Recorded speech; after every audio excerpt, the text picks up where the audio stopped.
eliminating programs. Right. Because if you don't eliminate them, what happens when the other guy gets elected? He or she just builds them back up again. If the program is in place, it's very easy to expand it. And when we don't have a majority, that's what's going to happen. So when we have our opportunity to eliminate things, we need to eliminate them. Ruthlessly eliminate them. How smart do you have to be after reading all of the EBT card fiascos? How smart do you have to be to say, we don't want to cut that program, we don't want to reduce it, we want to get rid of it. There's no need of it. We've lived for hundreds of years without EBT cards, we can do it again. The MBTA, we are mired down in an argument about the pension system on the MBTA and whether the taxpayer should bail it out, blah, blah, blah, blah, blah. Why don't we sell the MBTA to Peter Pan or Greyhound? We would take in hundreds of millions of dollars on the sale itself, and then we would let them run it on a profitable basis. If we absolutely need to subsidize somebody who needs to get a ride to work, if that is the price we have to pay in order to get rid of the MBTA off the public payroll, I'd be willing to do that, and to subsidize passes for low-income people or for kids who have to go to school or something like that. There's probably nobody alive today, or very few, who remember when the streetcars and that kind of public transportation was all privately owned. All privately owned. All the elevators were built by the MBTA when it was privately owned 100 years ago. When was it private? And they demolished it for no reason. When was it made public? I don't remember exactly. I think in the 40s. Probably in the 40s. Late 1948, I think it was. Right 1948. after the war. It went belly up. It was the precursor to the MTA, went belly up. Yeah, that's what happened, and the government, in its wisdom, takes over.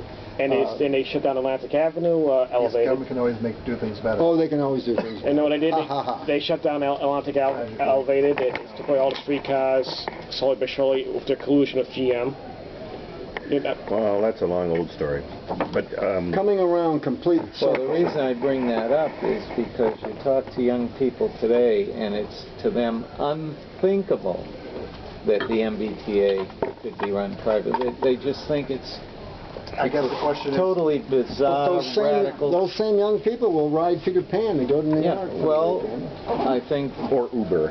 I think one thing that we've not done, that we could and should be doing, is to try and get those stories back out there and try and plant those seeds of thought, do some education proactively ahead of the issues. Yes, one of the problems that the right has is we let the left set the language and define.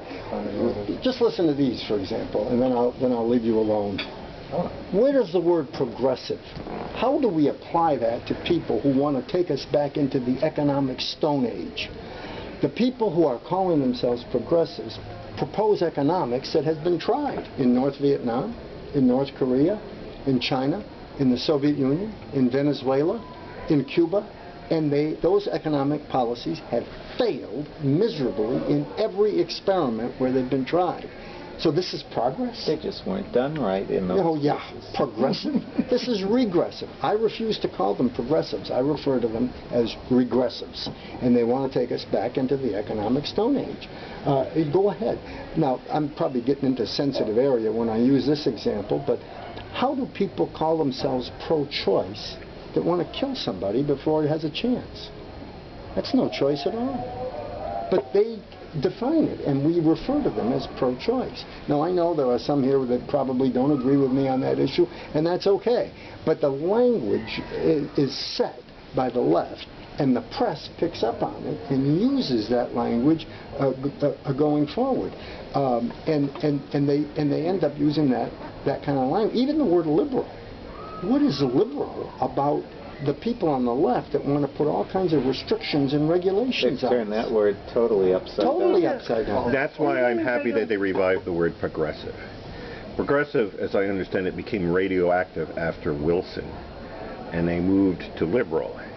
And now they've made liberal radioactive, and they've come back to progressive, which is fine with me, because progressive is, there was something called the progressive movement, it self-identified with it. There were Republicans as well as Democrats. Teddy Roosevelt. And they distinguished themselves from the older tradition, which was the liberal tradition.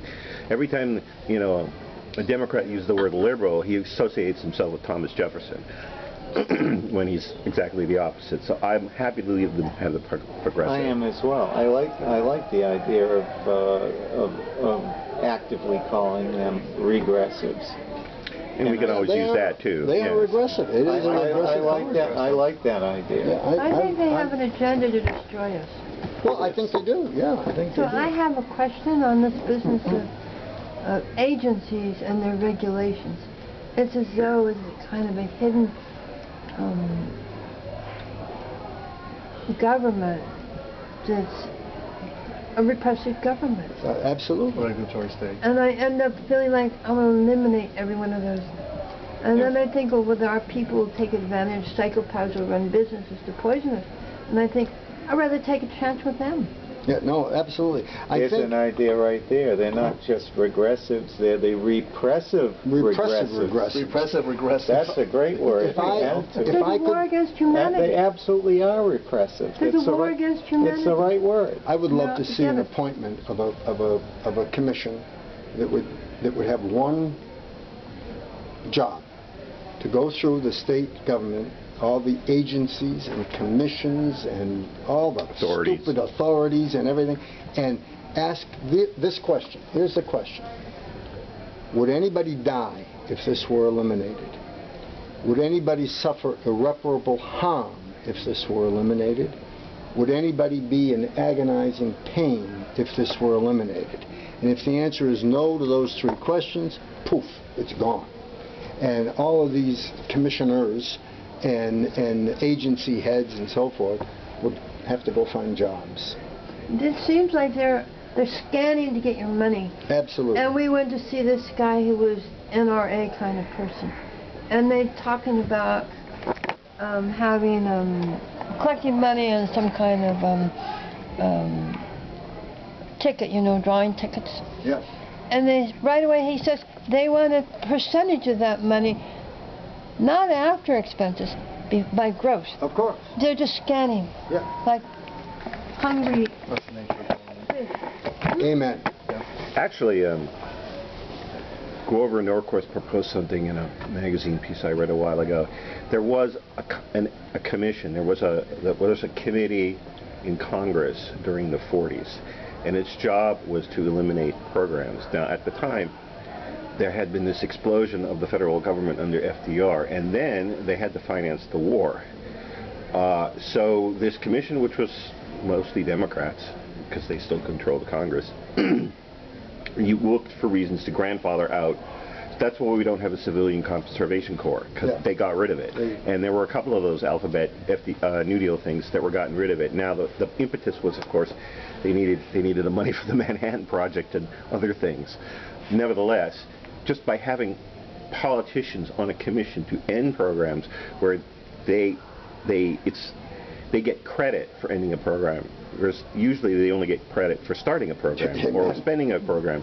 So these politicians had a political interest in saying we retired this and we eliminated that. And having that kind of legislative bureaucracy, because it has its own logic. Once you get it started, it just it will keep looking for things that it'll keep pushing. Absent a crisis that would create the pressure to make that viable.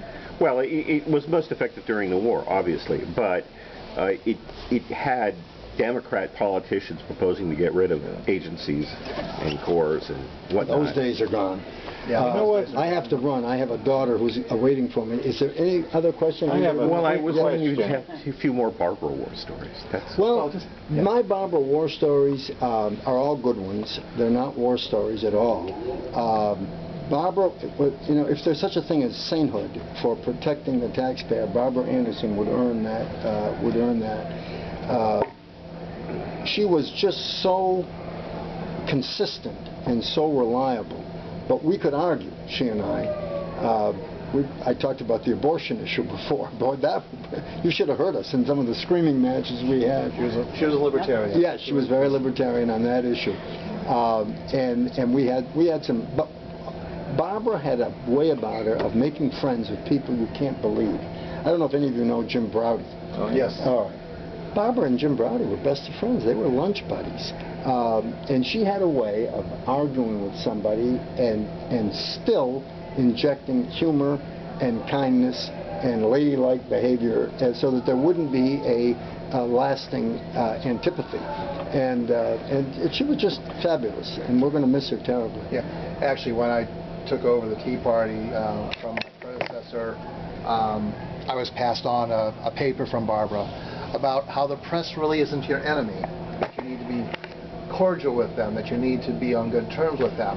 And that ran counter to things that I felt, because it was something where where experience tells us that they are our enemies. They have no interest in what we're doing, but her points were that they're just people trying to make a living, you know, and I'd heard it from other people as well, Holly Robichaud for one, that, you know, you help them with the story and you can put your particular spin on it. And it did make me think of things differently in that respect. Yeah, So. she was very good at that. She even pacified me one time when the Boston Globe called me a bigot in a pinstripe suit.